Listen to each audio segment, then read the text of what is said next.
Kia ora tātai, ko Jerry Edwards tōku ingoa.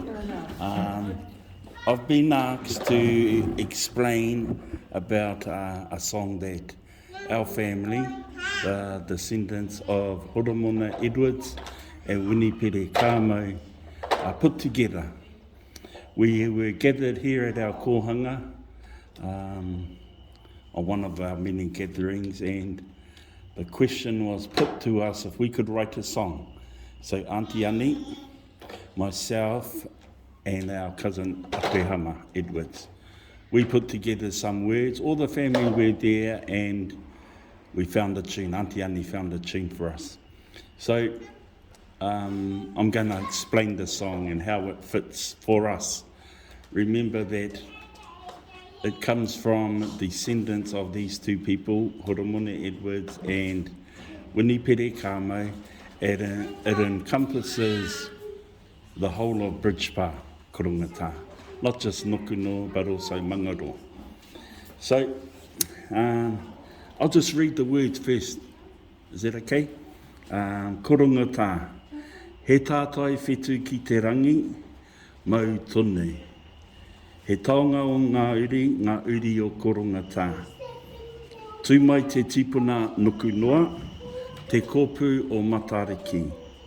Mihi mai e koro heka wera, tō piringa hene te moa. Ko rātou nā tōtara haimata, nā manawa o Korongata. E tūake nei nā mokopuna, nā te aroha noa.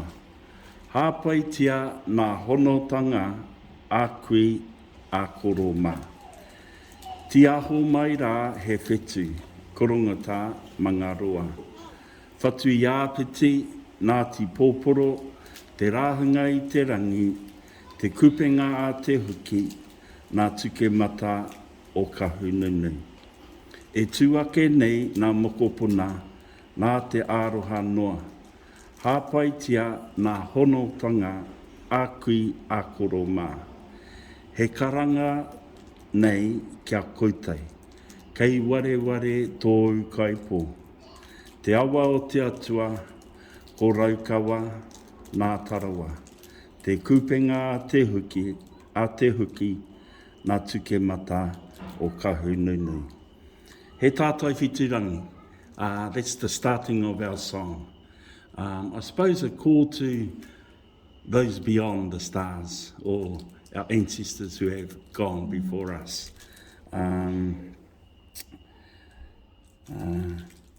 Mautonu, meaning hold them always.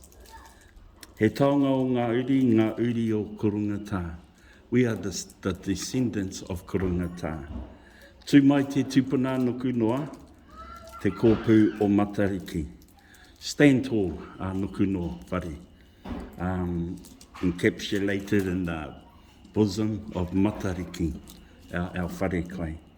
Mihi mai e koro hika wera, tō piringa a hene te moa. So we're acknowledging hika wera at Mangaroa and hene te moa, the whare kai there. So hika wera embraced in the company of hene te moa. Ko rātou nā tōtara haimata. And those are we acknowledge them by being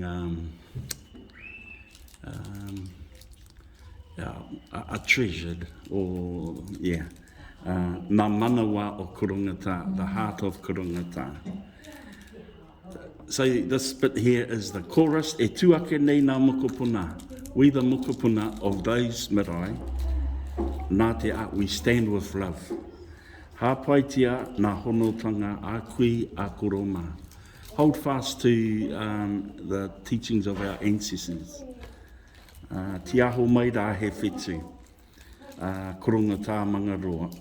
So those stars shine upon us, remembering those stars representing of our ancestors.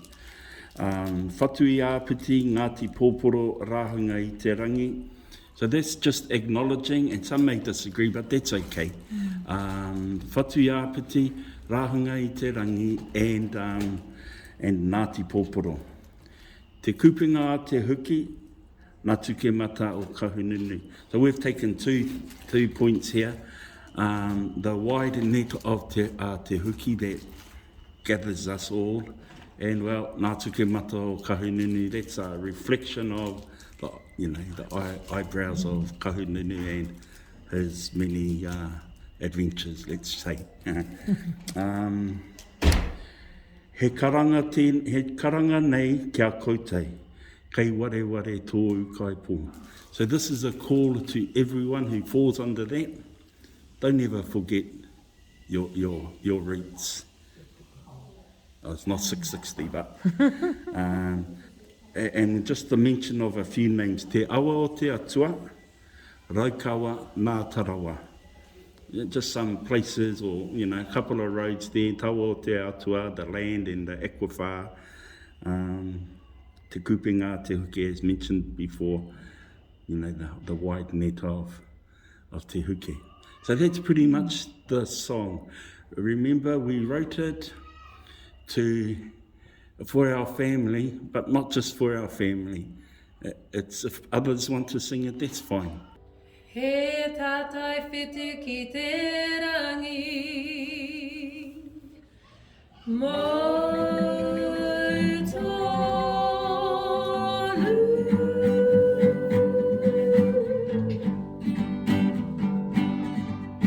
He taonga o ngā uri o Korongata. Tu mai te tipuna luka noa, te kopu o matariki. Mihi mai e koro hika wera, tō piringa hine te mo.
Mata